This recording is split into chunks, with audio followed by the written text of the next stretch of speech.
पाकिस्तान और इंग्लैंड के बीच में तीसरा वनडे कल खेला गया बर्मिंघम में। Pakistan have lost the one day series 3-0 to England.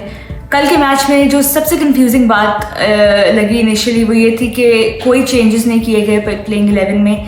वही साइड जो पहले की 2 वनडे हारी है, they chose to go ahead with the same team.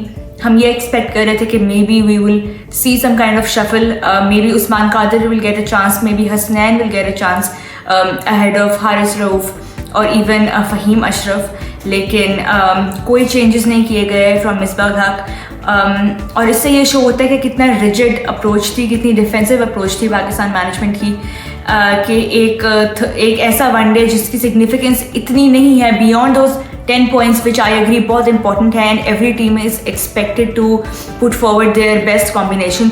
उसके बावजूद चेंजेस नहीं करना कल के जो थर्ड वनडे था उसमें, that was a big mistake on part of the team. Defensive approach की बात करते हैं। डिस्पाइट द फैक्ट कि we put up a very decent total 331, completely defendable, even though एक पॉइंट पे हमें लग रहा था कि हम 350 तक कर सकते हैं, लेकिन कोई बात नहीं, वो एंड में जो कोलैप्स हुआ।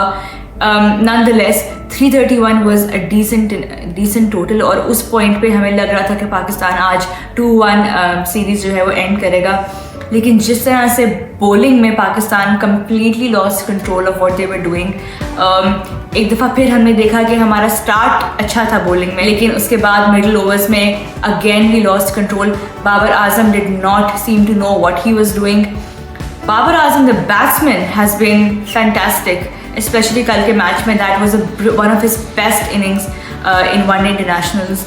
लेकिन as a captain he seems to be appearing clueless और मैनेजमेंट की तरफ से मुझे नहीं नज़र आ रहा कि उनको कोई हेल्प मिल रही है। स्पेशली इस टूर पे हमने देखा कोई प्लान नहीं था बॉलिंग में, कुछ समझ में नहीं आ रहा था शायद आपको वो कब थोड़ा सा लेट वो लेकर आए हैं। He did not seem to know कि क्या चेंजेस चाहिए बॉलिंग में।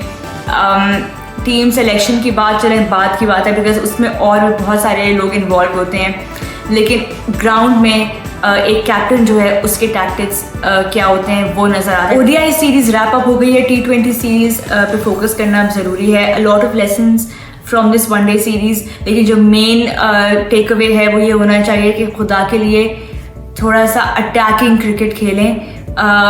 पाकिस्तान की मैनेजमेंट की तरफ सबसे बड़ी तनकीद उनके ऊपर यही इस वक्त है कि they are very laid back in their approach, और वही बॉलर्स फील्ड पे भी कर रहे हैं और बैट्समैन भी वही कर रहे हैं। T20 में तो बिल्कुल भी इसकी कोई गुंजाइश नहीं है, क्योंकि अब इंग्लैंड अपनी फुल स्ट्रेंथ टीम खिला रही है। Morgan is back as captain, Saqib Mahmood और ग्रेगरी दोनों को उन्होंने इंक्लूड किया है अपने T20 स्क्वाड में because of their recent performances, और वो अपने एक्सपीरियंस लेकर आएंगे पाकिस्तान के खिलाफ खेलने के।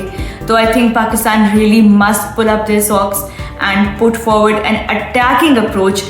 पाकिस्तान की T20 स्क्वाड की बात करते हैं। It looks very balanced. Azam Khan जो हैं वो he will be making his Pakistan debut, बहुत एक्साइटिंग प्रॉस्पेक्ट है। I really hope he pledge.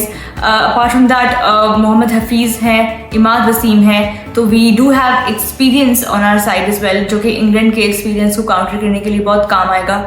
और इस वनडे सीरीज़ में जो मिसिंग भी था।